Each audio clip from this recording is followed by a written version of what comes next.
안녕하세요. 나무아카데미입니다. 저희 사이트는 국어 내신 대비 학습 자료를 제공하는 사이트입니다. 오늘 강의에서는 국어 창비 교과서의 진솔하게 표현하기 지문을 분석해 보도록 하겠습니다. 자, 지금 볼 내용은요, 수필이에요. 자, 여러분, 그래서 수필의 그 특징 한번 좀 살펴보고 넘어갈게요.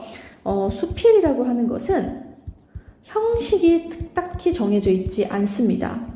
그리고요, 누구나 쓸 수 있는 굉장히 대중적인 글입니다. 여러분도 쓸 수 있고요. 자, 그리고 이 수필 안에는 그래서 나라고 하는 글쓴이가 등장합니다. 그러니까 글쓴이가 자기 얘기를 쓰기 때문이에요. 자, 그리고 소재를 굉장히 다양하게 쓸 수 있어요. 자기가 이제 일상에서 겪었던 경험, 뭐 그런 것들을 가지고서 소재로 삼아서 글을 쓰는 거죠. 그리고 이제 글쓴이의 굉장히 개성적인 표현들이 드러나게 됩니다. 자, 그래서 이러한 수필의 특징도 여러분들이 한번 좀 기억을 해 두시고요. 한번 지문 같이 분석해 보도록 하겠습니다. 자, 어유 최수연 또 어디서 넘어진 거야? 자, 갑자기 어머니가 이렇게 말하는 걸로 이제 내용이 시작되고 있습니다. 그래서 독자의 흥미를 굉장히 유발하죠. 그래서 이 최수연이라고 하는 이 나가 굉장히 자주 넘어지고 막 멍들고 그런 친구인 걸 알 수가 있습니다. 자, 그래서 어딘가 부딪혀 넘어져 다치고 할 때마다 어머니가 제발 주위를 좀 둘러보고 조심히 서 다니라고 말씀하셨다. 그래서 항상 이렇게 서두르는 습관 때문에 다치고는 했다라는 것이 나오고 있어요.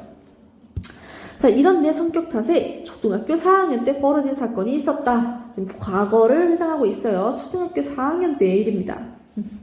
자, 이게 책상에 앉아 수학 문제집을 붙들고는 지루함을 참고 있었는데 두부장수 아저씨의 목소리가 들려왔다. 어머니가 나에게 잠도 깰 겸 두부를 사오라고 하셨고 그게 반가운 마음에 잽싸게 나갔다. 자, 그렇게 벌컥 열어젖히자 으악! 발톱을 그대로 들이받은 거예요. 그래서 지금 앞에서 언급했던 이 큰 사건이 바로 이 발톱을 그대로 들이받은 사건을 말합니다. 자, 어머니는 두부고 뭐고 다 내팽개쳐둔 채 이제 나를 데리고 응급실로 향했다. 어머니에게 있어서 두부가 중요하겠어요. 당연히 자식이 중요하죠. 그래서 이 나를 생각하는 어머니의 마음 나오고 있고요. 자, 발톱을 꽤 심하게 다쳐서 발톱이 다시 나지 않을 수도 있어요. 자, 그 말을 엄마는 지금 괜한 심부름 시켰다면서 자책을 하는 이 어머니의 사랑도 우리가 확인할 수 있고요. 지금 나도 후회가 밀려왔다라고 하면서 이 후회의 감정을 느끼고 있습니다. 자, 그래서 2달 동안 좋아하는 축구도 할 수 없고 친구들을 그저 부러운 마음으로 바라볼 수밖에 없었어요. 붕대를 풀고 나서도 문어의 머리처럼 민둥민둥한 발가락, 이 발톱이 없는 발가락을 문어의 머리에 빗대고 표현하고 있습니다. 자, 우리 요거처럼 기억나시죠, 여러분? 직유법이죠. 직유법처럼 같이 뭐뭐인 듯 이런 식으로 우리가 표현한다고 했어요. 그래서 이 원관념, 민둥민둥한 발가락, 보조관념, 문어의 머리 되겠습니다. 자, 다행히 발톱은 새로 돋아났지만 나쁜 습관을 고치기로 마음먹었대요. 그러니까 서두르는 이 덤벙대는 습관을 고치기로 했습니다. 그래서 서두르지 않고 매사에 신중하게 행동하자라고 다짐을 해서 실제로 그런 행동들을 했어요. 자, 그렇게 몇 년 지나다 보니 이제는 덤벙대는 일이 거의 없어졌다. 서두르는 습관을 고친 현재의 나의 모습이네요. 자, 그래서 어린 시절에 겪은 그 말도 안 되는 사건, 엄지발톱을 다친 사건 때문에 자기가 더 나은 삶의 방향으로 변화할 수 있었다라는 이 경험과 그거에 대한 깨달음이 나타나고 있습니다. 자, 그래서 이게 아직 지금 생각해도 좀 어이가 없고 웃음이 나지만 어쨌든 참 뿌듯하다라는 정서가 나오네요. 자, 여러분, 이 안에서 화자의 정서를 표현하는 게 굉장히 여러 가지 있었거든요. 그래서 지루함, 반가운 마음, 아픔, 후회, 부러운 마음, 그리고 뿌듯함까지 이런 정서에 대해서도 우리가 확인해 두시면 되겠습니다.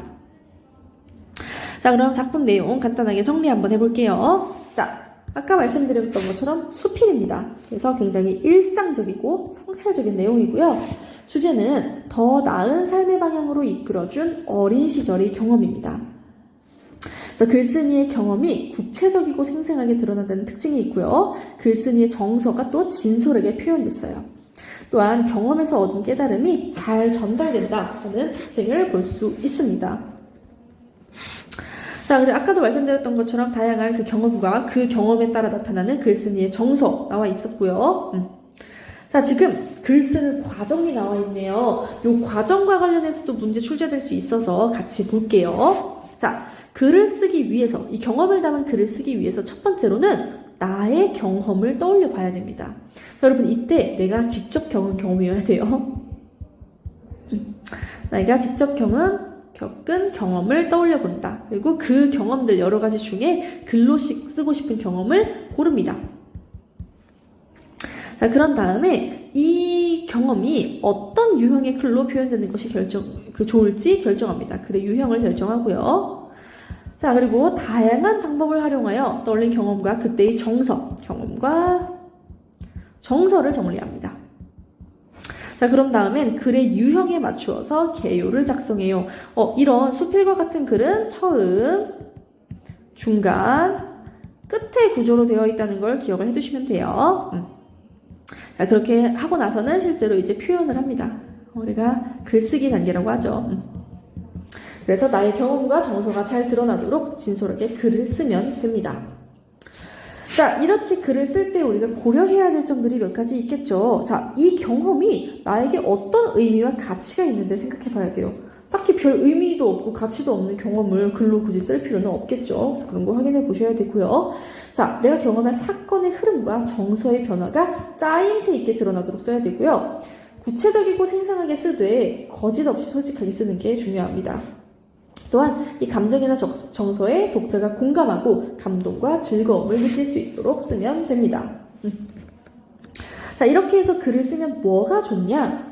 자신의 삶과 경험을 성찰하는 과정에서 건강한 자아를 형성할 수 있고요. 독자에게 감동과 즐거움을 줄 수 있고요. 글쓴이와 독자 모두에게 자아의 성장을 가져올 수 있습니다. 자, 그러면 이것과 관련해서 우리 문제 한번 같이 풀어보도록 하겠습니다. 자, 일단 글의 갈래에 대한 내용이죠. 1번 문제 먼저 한번 풀어볼게요. 이와 같은 글에 대한 설명으로 적절한 것. 여러분들 영상 잠시 일시 정지하고 문제 풀어봐 주세요.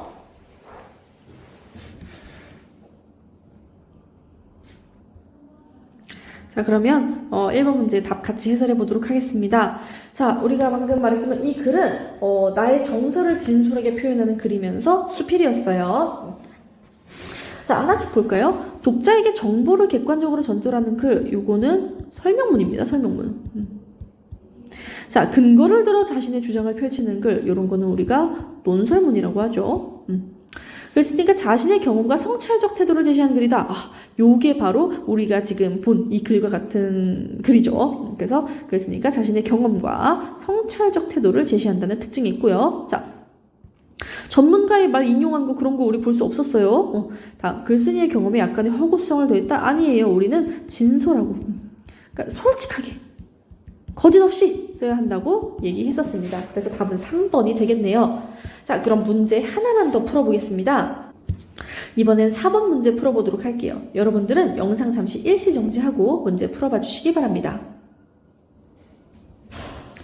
네, 그러면 문제 한번 같이 해설해 보도록 하겠습니다. 경험을 바탕으로 정서를 진솔하게 표현하는 글쓰기의 효과. 자, 글쓴이는 자신의 경험을 바탕으로 새로운 이야기를 창작해보는 즐거움. 여러분, 우리 이야기 창작하는 거 아니었어요. 자기의 경험을 진솔하게 쓰는 글이었습니다. 경험을 진솔하게. 그러니까 일단 기억은 아니에요. 기억이 들어간 거 지워버리시면 되고요. 자, 2개밖에 안 남았네요. 자, 글쓴이는 자신의 삶과 경험을 성찰하는 과정에서 건강한 자아를 형성할 수 있다. 우리가 그거 그렇다고 했었습니다. 건강한 자아. 자, 독자는 감동과 즐거움을 얻을 수 있다. 맞죠? 우리가 독자가 감동과 즐거움을 얻을 수 있도록 우리가 또 자신의 경험을 좀 생각해보고 해야 된다고 했잖아요. 그래서 3번 디귿 맞고요. 독자는 자신의 삶을 번성하고 사회를 비판하는 힘을 기를 수 있다. 우리가 지금 사회를 비판하는 그런 내용으로 글을 쓰지는 않았습니다. 그래서 답은 4번이 되겠어요. 자, 마지막으로 한 개의 문제만 더 풀어보겠습니다. 자, 5번 문제 풀어볼 거예요. 바로 옆에 있죠. 자, 그러면은 여러분 잠시 영상 일시 정지하고 문제 풀어봐 주세요.